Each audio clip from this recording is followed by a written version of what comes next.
لا تنسوا الإعجاب بالفيديو والاشتراك في القناة تشجيعا لنا لنستمر بنشر المزيد إن شاء الله.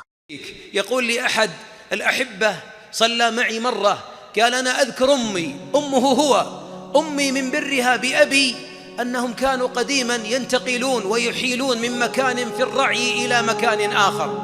يقول: فشدوا مرة من المرات من مكان في قلب نجد وأحالوا إلى منطقة بعيدة ومشوا في الحساب 7 كيلو 8 كيلو.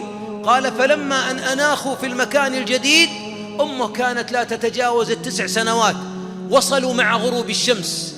فلما بحثت أمه وهي البنت الصغيرة لأبيه لجده، إذا النجر، تعرفون النجر، إذا يد النجر ليست معهم، والوالد سينام بعد العشاء، وإذا أصبح يريد القهوة، ولا يمكن أن يستقيم حياته في يومه إلا إذا حمس القهوة وبردها ودقها وتقهوى. فماذا فعلت؟ فورا انطلقت قافلة عائدة وحدها في صحراء في ظلمة الليل، حتى أتت إلى موضعهم الأول، النزل الأول، فبحثت فوجدت اليد، وما أتت إلا والفجر قد انبلج والنور قد انتشر، فوضعته عند أبيها ثم نامت نومة المتعب.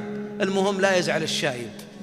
انظر، وبعض أبنائنا لو تسأله أين كنت مد شفتيه وقطب جفنيه وحاجبيه، كان أنا رجال. والله يا ولدي لوك رجال ما رفعت الصوت على أبيك، والله لوك رجل.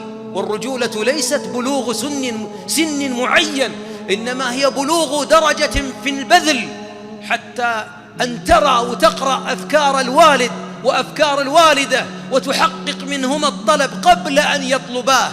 وقال بعض أهل العلم: إذا طلب الوالد والوالد شيئا استحقاه وجوبا، ليس برا منك، وجوبا عليك.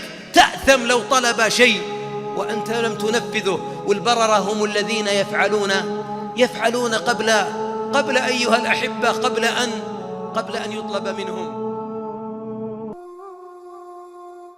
اللهم من يرى هذا المقطع ومن ساهم فيه ومن أعان على نشره، اللهم فاغفر له ذنوبه كبيرها وصغيرها، جلها ودقها، عظيمها ودقيقها، يا رب العالمين.